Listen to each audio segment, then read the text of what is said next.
ರಾಜ್ಯದಲ್ಲಿ ಗಣೇಶ ವಿಸರ್ಜನೆ ವೇಳೆ ಕಲ್ಲು ತೂರಾಟದ ಸದ್ದುಗದ್ದಲ ಜೋರಾಗಿದೆ. ಇದರ ನಡುವೆ ಮೈಸೂರು ದಸರಾ ಉದ್ಘಾಟನೆಗೆ ಲೇಖಕಿ ಬಾನು ಮುಸ್ತಾಕ್ ಆಯ್ಕೆಗೆ ವಿರೋಧ ನಿಲ್ಲುವಂತೆ ಕಾಣ್ತಿಲ್ಲ.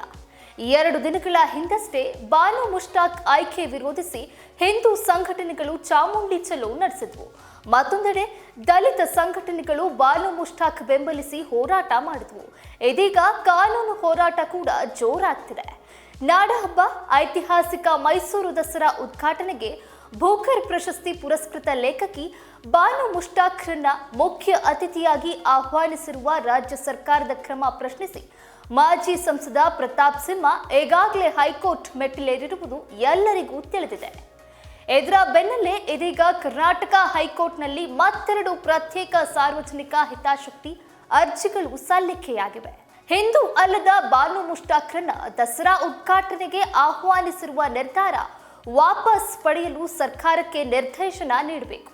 ಅದೇ ರೀತಿ ದಸರಾ ಉದ್ಘಾಟನೆಯು ಹಿಂದೂ ಧಾರ್ಮಿಕ ಸಂಪ್ರದಾಯದ ಅವಿಭಾಜ್ಯ ಭಾಗವೆಂದು ಘೋಷಿಸಿ ಅದನ್ನ ಹಿಂದೂ ಗಣ್ಯರಿಂದ ಉದ್ಘಾಟಿಸಬೇಕು.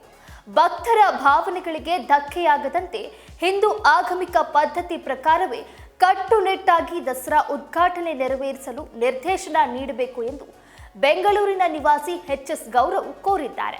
ಬೆಂಗಳೂರಿನ ಉದ್ಯಮಿ ಟಿ. ಗಿರೀಶ್ ಕುಮಾರ್ ಹಾಗೂ ಅಭಿನವ ಭಾರತ್ ಪಾರ್ಟಿಯ ರಾಷ್ಟ್ರೀಯ ಉಪಾಧ್ಯಕ್ಷೆ ಆರ್. ಸೌಮ್ಯ ಕೂಡ ಸಾರ್ವಜನಿಕ ಹಿತಾಸಕ್ತಿ ಅರ್ಜಿ ಸಲ್ಲಿಸಿದ್ದಾರೆ.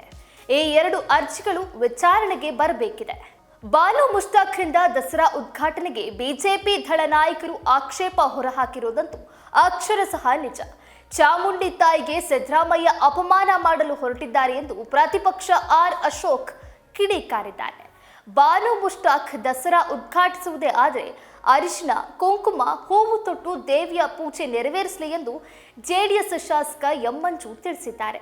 ಅದೇನೇ ಇರಲಿ, ಬಾನು ಮುಸ್ತಾಕ್ರ ಆಯ್ಕೆ ವಿರೋಧಿಸಿ ಕೋರ್ಟ್ಗೆ ಒಟ್ಟು 3 ಅರ್ಜಿಗಳು ಸಲ್ಲಿಕೆಯಾಗಿವೆ. ಕೋರ್ಟ್ ಈ ಎಲ್ಲ ವಿವಾದಗಳಿಗೆ ಅಂತ್ಯ ಹಾಡುತ್ತಾ ಕಾದು ನೋಡಬೇಕಾಗಿದೆ.